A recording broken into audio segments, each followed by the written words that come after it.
Okay, well, welcome friends to another Thursday gathering. I very much appreciate you coming and joining me in these classes, and I hope to continue to encourage your participation. Um, as I ended the class last week, I truly said, I don't have a clue yet what to do for this coming week. But it only took about an hour before I thought to myself, what about just following up with the question that Nathan had asked about this kind of symbology of the interlocking joinery? And he asked me to talk about it. And I did answer the question briefly, but I referred to a video that is the video that we're going to see today that shows evidence of the in-process construction. I see Kelly Sensei is on the call. I don't see his picture, but he's also what I would call a master woodworker.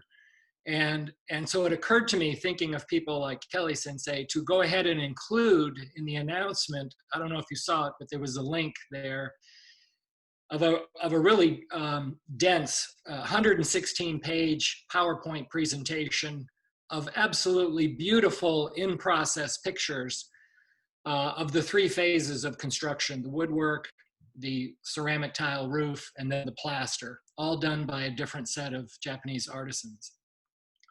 So I provided that, and then actually that PowerPoint presentation, I'm not thinking you've actually looked at it in any detail, but the PowerPoint presentation, I gotta get out of there so it doesn't ding anymore, sorry. The PowerPoint presentation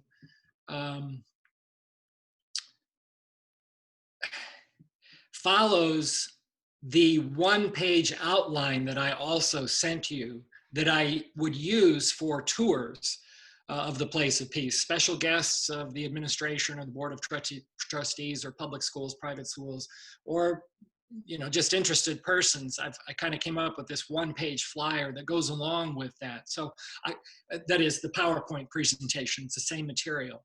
So you have a lot of information. I'm not expecting that you've actually studied all that, but for later reference, they're absolutely beautiful pictures. And depending on how our conversation goes today, then maybe you can go back and revisit them. So as we did last week, I just want to thank you again for coming, and I'll turn it over to Nathan, who will cue up the video. The video lasts 16 minutes. I want to tell you that maybe the first, 20 seconds or something, it feels like a long time. There is no sound, but the sound, I think the soundtrack and the production of this is absolutely beautiful. They did a marvelous job. Oh, so let me give credit always where credit is due. The director producer of this, or I guess the director, you should say, the artistic director, is a gentleman from Greenville whose name is Jeff Summerall. And he has a film company called Spontaneous Productions. And that's the company that we contracted, that President Shai contracted to have this done. And the origin of just making this film to capture the in-process was made possible. I guess I'm getting ahead of myself, Nathan, but don't I always? President Shai simply visited the site very early as we were bringing over the tractor trailer loads of the 4 40-foot shipping containers and laid them on the ground at the building site, the actual shipping containers, 4 of them. And of course, the president of the university, Dr. David Shai, came over. This was something we'd been planning for and working diligently for 4 years, almost 5 years. And when he saw a couple of the beams, I might explain this notion of kidori, but this keaki wood is just so finely crafted. I asked him, just put your hand on this. And he did, almost like he was doing kyatsu without knowing it. And something or other, he's a historian. Dr. Shai is a historian by training. And something clicked because I didn't have to say much, but he just said, oh my God, we need to document this construction process. I said, Dr. Shai, you're absolutely right. And I brought you over here to see these materials because I thought you would appreciate this. Well, when you're the president, you know, everything has to go by the board, and he didn't have a standing budget for such a film, but he did have what's called a discretionary budget that the president could use at his discretion. And he immediately just committed to me right then. He says, we'll use my discretionary budget. This has to be done. And I went home and immediately started to try to find a filmmaker. So with that introduction, and a thank you to both Jeff Summerall, the director, and I guess you could say the producer, of David Shai, the president of the university, who funded it. Let me just turn it over to Nathan. Thank you. Thank you, Sensei. Okay, so the guiding question to consider as you watch, this is the question that Freiling Sensei sent in the email, is what evidence of key principles and connection do you see and hear in this overview of Heiseiji, the place of peace? So I'm going to put that guiding question into the chat so you can refer to it. And here comes the video.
That was beautiful, Sensei. Thank you.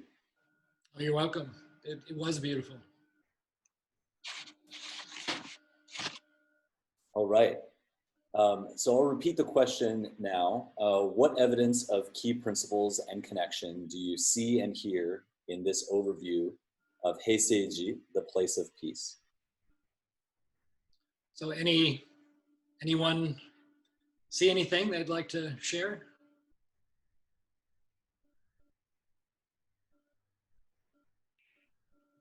So Sensei, one thing that struck me was the way it started, very quiet and soft and emphasizing the connection with nature. Mm-hmm. And then there was a flurry of activity, a period of intense activity. Yeah. And then a return to calmness and connection back to nature through the whole film. Exactly. Matt,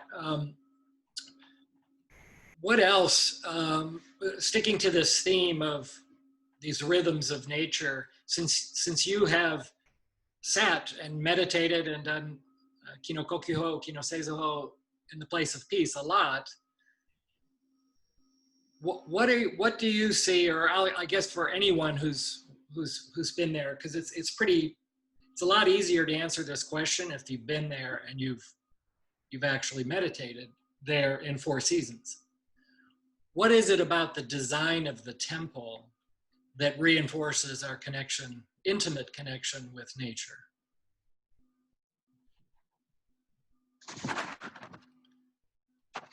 That's for me,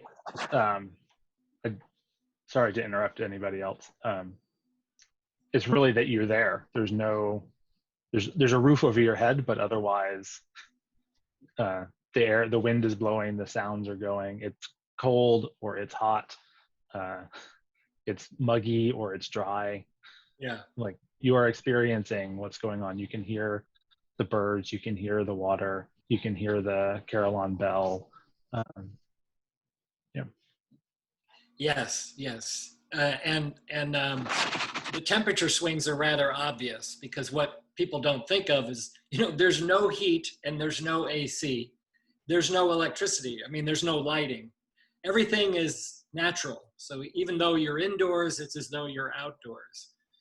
And I think the very first time Stone Sensei and we actually taught a double session, because there were so many people that wanted to take this course, Realizing Body Mind, at the university. And the place of peace only holds like 21 people. So we needed more, another section. And this was in the spring term. And so the first one was in January, and it was 14 degrees Fahrenheit. So that's pretty cold if all you have is your gi. So we had to prepare them by simply, focusing on your breath and keeping one point, because as soon as you start shivering, just imagine being really, really cold and you start shivering, what happens? Your weight comes up or side and you just get colder.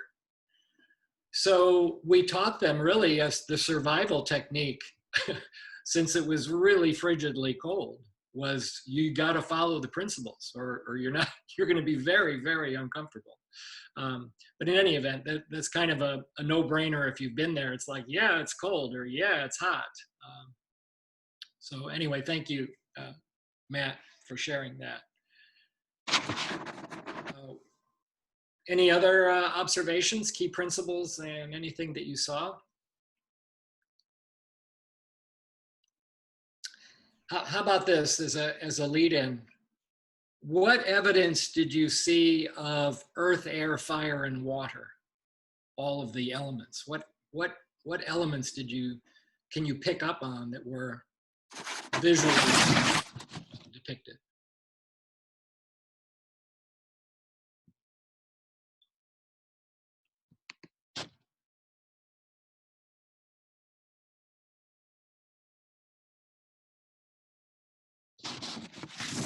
Well, there's obviously the fountain out front.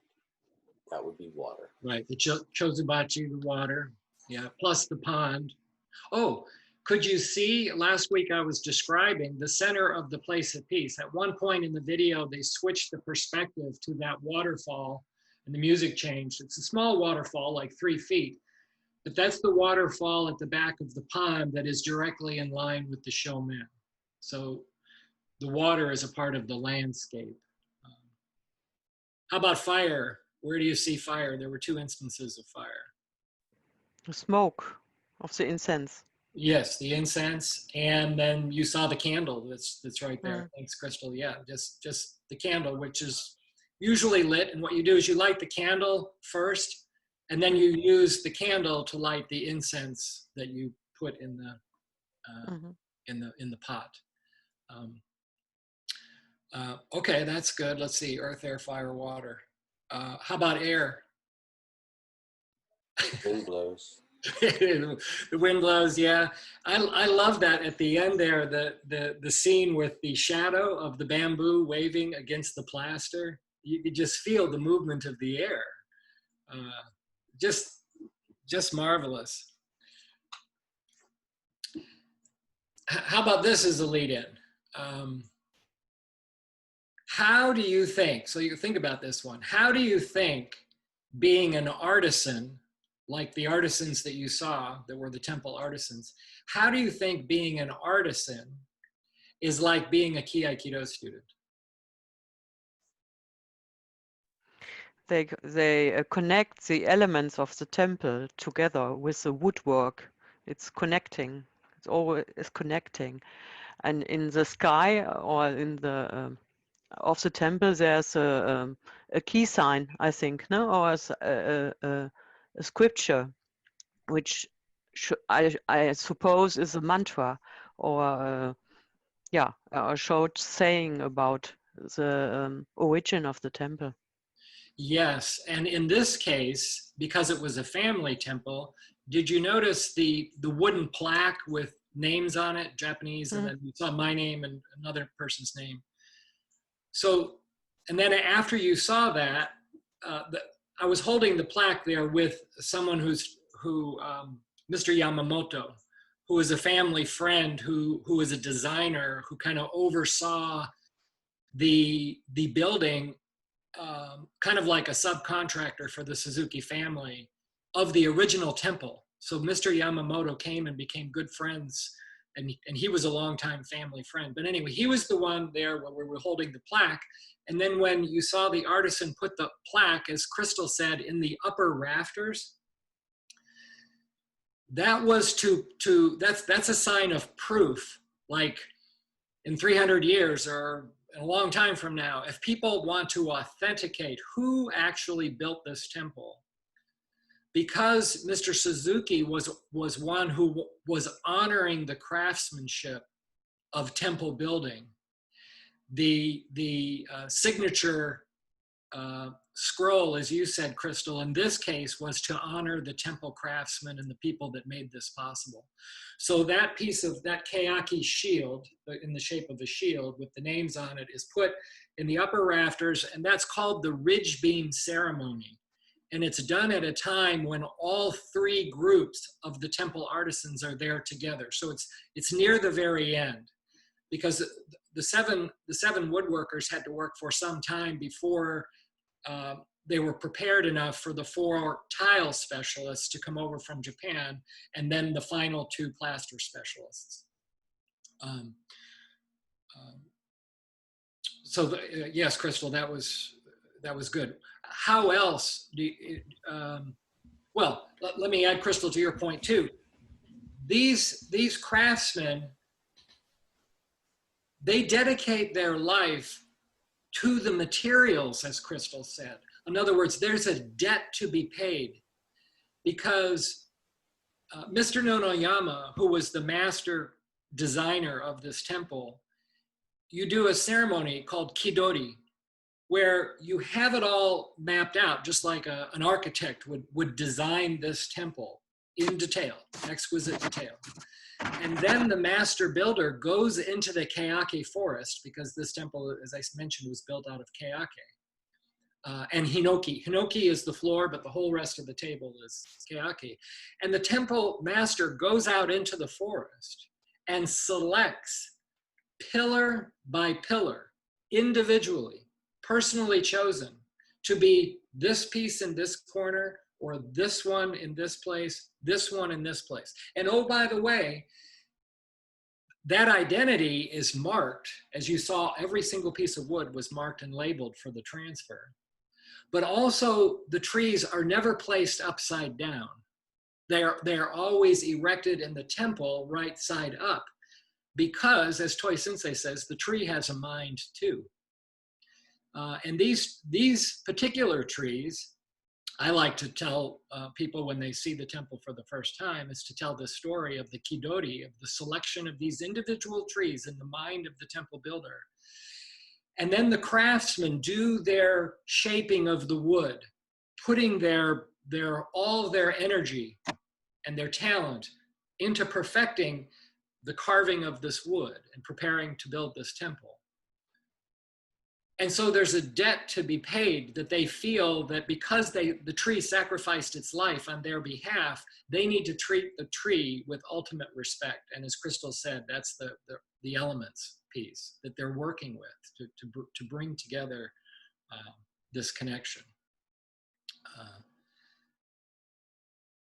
So what else about the training? Here's another hint about the training. It was the theme of last week.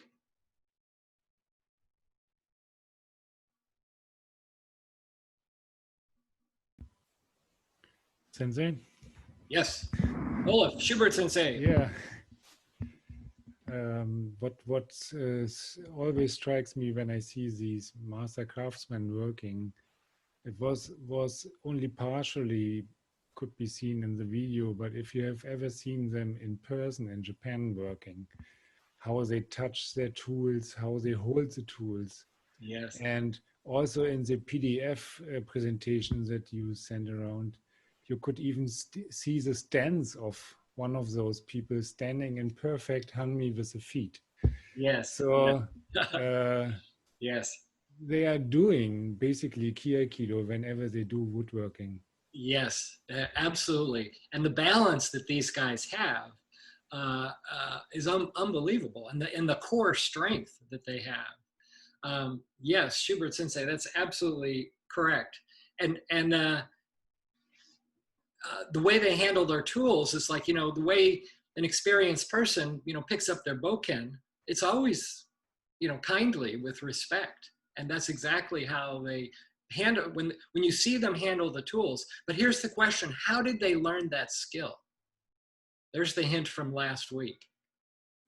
By millions of repetitions. Yes. As Toi Sensei said, learn by watching.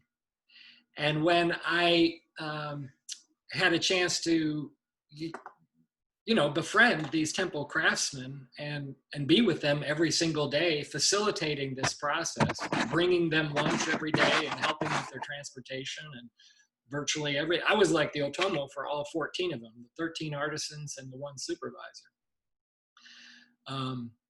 And they said, there is no training. You get hired with zero training because they want to train you. And you learn by learning how to see. So the first thing you do is you learn how to watch before you ever touch a tool. And then, as Olaf said, it's repetition, it's watching, it's studying under the care of a very experienced master. And again, it's no different than Kiaikido. You walk in the dojo, you don't know anything. I mean, you have your daily life experience, but everything is new. And how do you learn? You show up, you learn by watching, you imitate, and then you're corrected.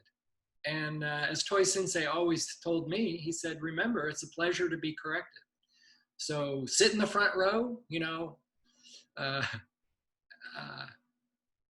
if Toi Sensei were to ask, or Kaicho Sensei asks you to demonstrate, man, jump up and take that opportunity, because don't be shy. It's the perfect opportunity to be corrected. Like you just got asked to demonstrate in front of people. Well, don't be shy. Like, oh no, I have to be good. That's ridiculous. You don't have to be good. The seminar is for everyone. Just show up, do your best, Learn by watching and repetition. Does anyone else have any other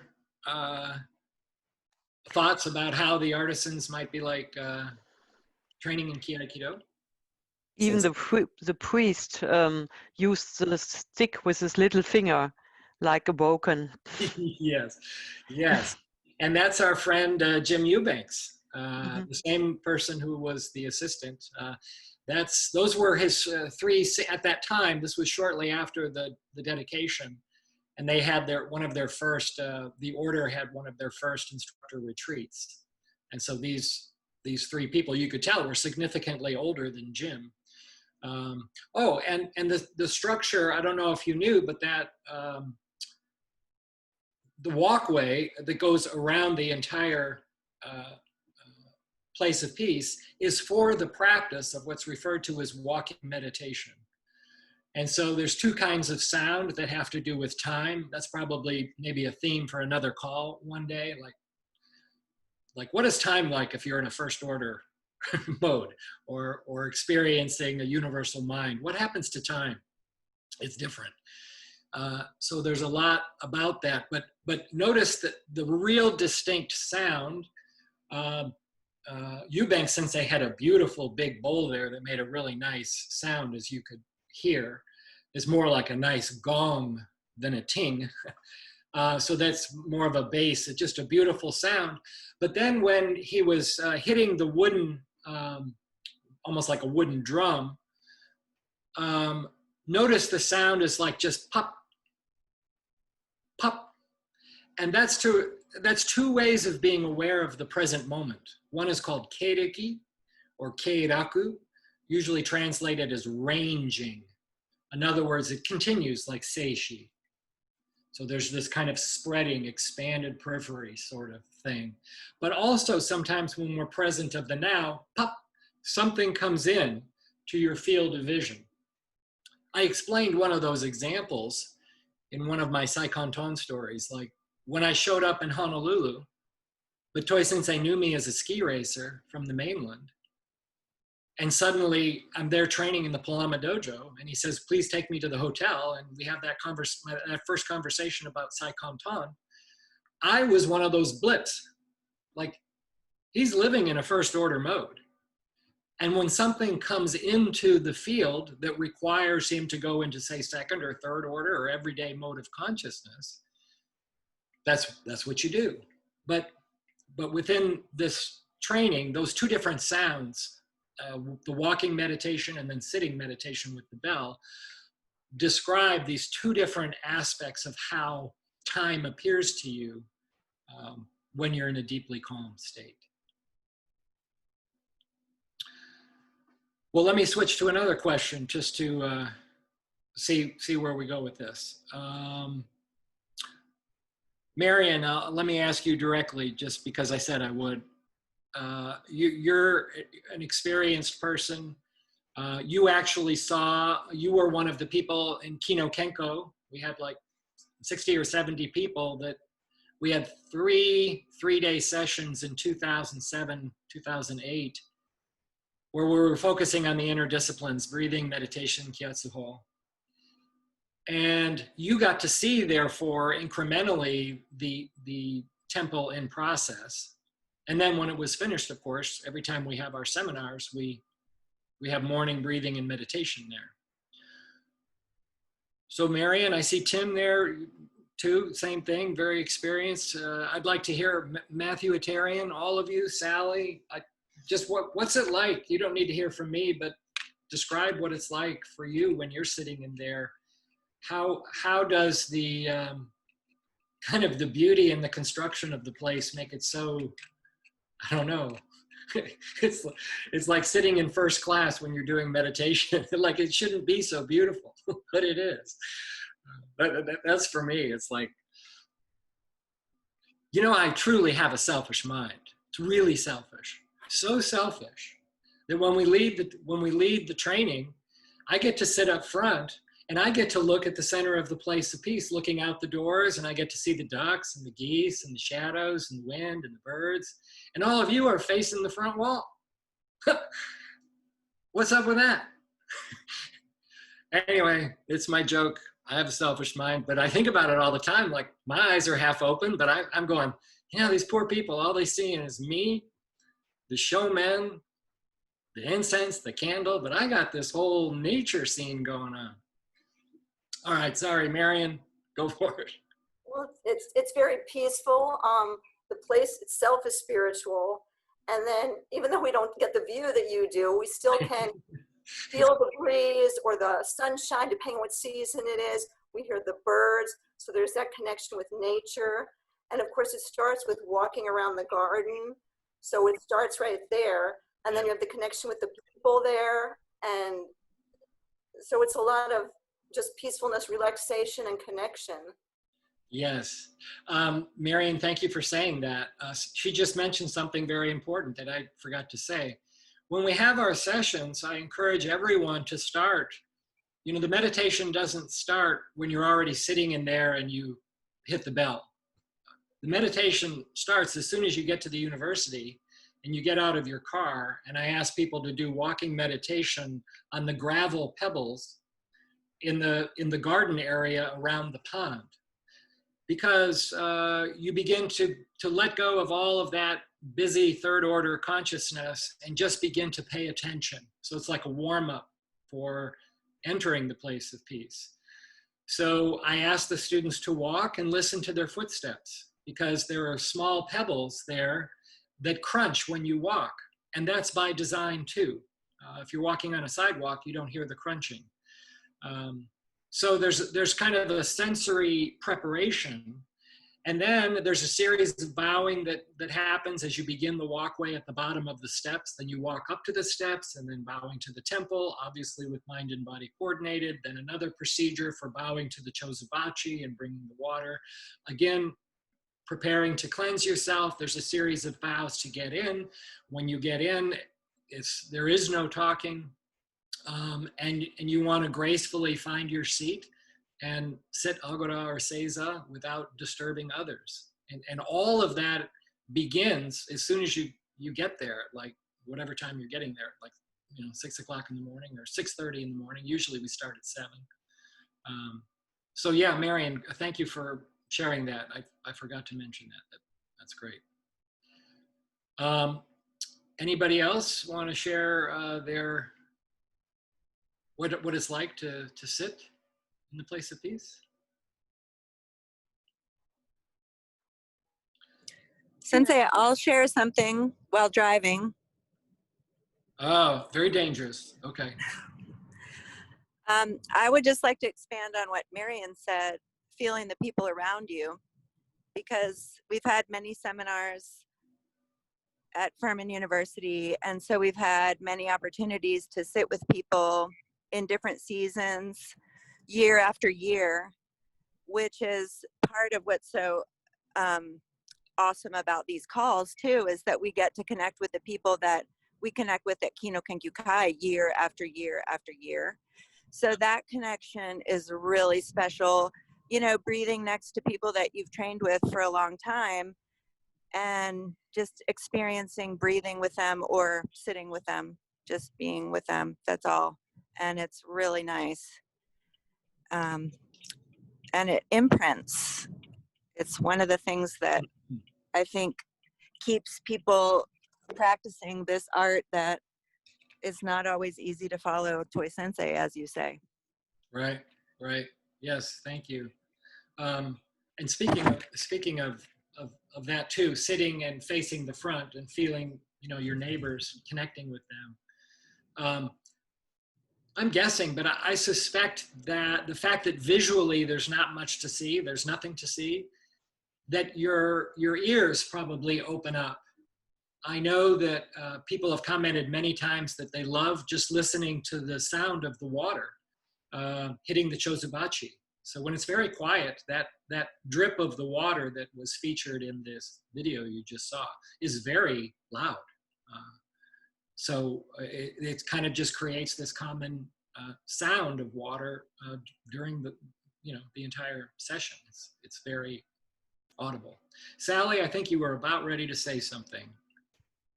Yes, I haven't had the opportunity to do meditation at the place of peace very many times, maybe 3 or 4 at the outside. One of the things I remember was walking in the garden ahead of time, and it was still dark outside. And there's that big pond, and you could see the Carillon Tower. And the moon was reflecting in the pool. And there was a flying bird. And it was so perfect. And of course, I carried that with me, and then walking, I remember the sound of the gravel crunching as I walked up towards the place of peace. But I also remember feeling it give as I walked. Yes. Yes. Now, when we do Aikido techniques, we're aware of the bumps, right? Yeah, I hope so. For some reason, I always have a bump around the shoes. Both going in and going out. And I don't know why, but that is where I have a bump. Oh, well, what a beautiful opportunity to notice. That's right. Yeah. In one of the meditations, as I was sitting, and I was probably in the next to the last row away from you. And I remember, like I said, it was dark when we got there, and it was very quiet. And without really paying attention, you know, my mind wasn't busily watching for these things. It just kind of observed when it happened. The light started coming up, and I could see it shining through the wall and moving across. And as that happened, the birds woke up, and you could hear a few birds, and you could hear some more birds, and you could hear the leaves. And it actually got, I know it wasn't noisy, but to me it felt noisy. Just a marvelous experience. So you say, you know, you're lucky you can be looking out the front door. Yes. But you didn't get to see what I got to see, which was the light and the moving as the sun came up. I also remember a time when you led us in that walking meditation. Yes. And the number of people was so many, like that, what we saw in the video was what, 4 people? There were so many people. Yes. And you instructed us to just watch, you know, move with the person ahead of you and see if we would all be on the same foot and think. Yes. Well, we were not all on the same foot. And it was a little bit of that, I don't know, slinky effect or rubber band effect of people walking. Sometimes it was just right. Mm-hmm. And everybody, the spacing was right and it was just right. And then other times it had that rubber band effect. Yeah. So I just have had some wonderful experiences, including being chilly, etc., because it was November. But my awareness of all these little details was just so clear, and therefore I remember the experience. Beautiful. Thank you. It's been lovely, and I look forward to the pandemic being over so we can go back. Yeah. Well, that's beautiful. Thank you, Sally. That's great. You know, speaking of the light, the shadows changing that you could see even though you were facing the front wall. What I'm able to see when, you know, we say sunrise, but actually the sun doesn't rise, the earth is turning. So when we're participating in the morning earth turn and the evening earth turn, because the sun doesn't rise and doesn't set, by the way, when I'm looking out there and we're going from dark to light, because the earth is turning in a direction towards the center of the pond, that is, you know, the earth doesn't change rotations like in the morning and at night. We're going in the same direction. So what I can see as the earth is turning is gradually the shadow, there's a line on a couple of the big trees that are between myself and the pond. And basically I'm watching the shadow go down because we're going this way, which gives the appearance of the sun going up and changes the shadow. So when I say you can actually feel the earth turn, which I said in exercise 12 of living with the wind at your back, when Toi Sensei describes, Crystal, you asked me a question last week and I referenced that beautiful writing of Toi Sensei in praise of the key of the universe. And he talks about this full feeling of, when you're feeling the movement of the universe, literally like the heavens, if you're just really, really, really calm, not adding anything, and you're just presencing this forest, and you're just observing the shadow going this way. When I sit outside in my back behind my house, which is facing in directly the opposite direction during the evening, then it's the same thing. I'm watching the shadows go up the tree until it gets completely dark. It's the same thing. You just become very calm. And what makes it really easy is to have a clear shadow mark. I would recommend you do that because it's movement. So just be really, really calm. Anyway, Sally, thank you. And Crystal, thank you. Okay, I'm looking at the clock. There's about 3 minutes. Does anyone, Tim, I was going to ask you. Thanks for joining us. Oh, my pleasure, Sensei. I was just going to echo what everybody else said about, the path and the garden. It's such a beautiful setting that I find that even just getting out of my car, I feel the need to, compose myself and clear my mind even before I reach the path. Yes. It's like a buffer zone around it. Yeah. That's really important. That this whole kind of walking meditation in the garden beforehand, it really sets the stage so that you're not just kind of like walking in with a busy mind and then you sit on the mat. Like sometimes we do at the dojo, we're like all over the place and then, okay, I'm here, I've made it on time, and you're sitting on the mat lined up 5 minutes beforehand. But really your brain is moving 90 miles an hour because your goal was just, can I sit there? But this is a whole process. So even by the time you've done a whole series of bowing and purification and cleansing and whatnot before you even enter the temple for session. And as I said, there's no talking. I just ring the bell 3 times at the beginning, and then an hour later or so, I ring the bell 3 times again. I mean, very slowly. Once, let the sound completely dissipate. Then a second one, let it completely dissipate. So it takes a few minutes.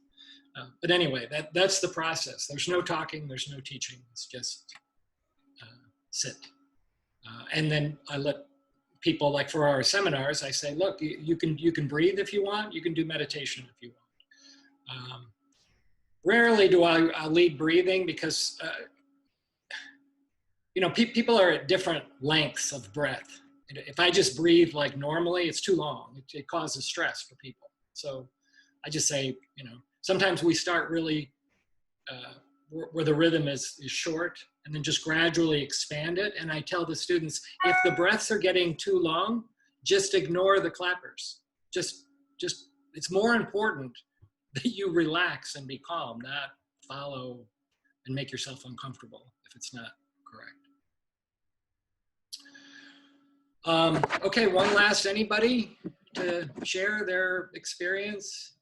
Sensei, Julie Herndon raised her hand. Okay, great, Julie. You got to unmute yourself though. There we go. Okay, cool. Yeah, I wanted to kind of just play on the fact that we had talked about how nature is very much an aspect of when you're in the place of peace. And it really is the ultimate place to do key breathing and meditation because we're training to not have a busy mind and how to kind of let things that come into our mind just pass. And it's easier to do that in the place of peace because all of that sensory information is just passing through. So when you're feeling a bit of the wind, or you're catching a puff of the smoke, smelling the incense, the temperature changes, listening to the various sounds in terms of the water and the various bells just go half into quiet.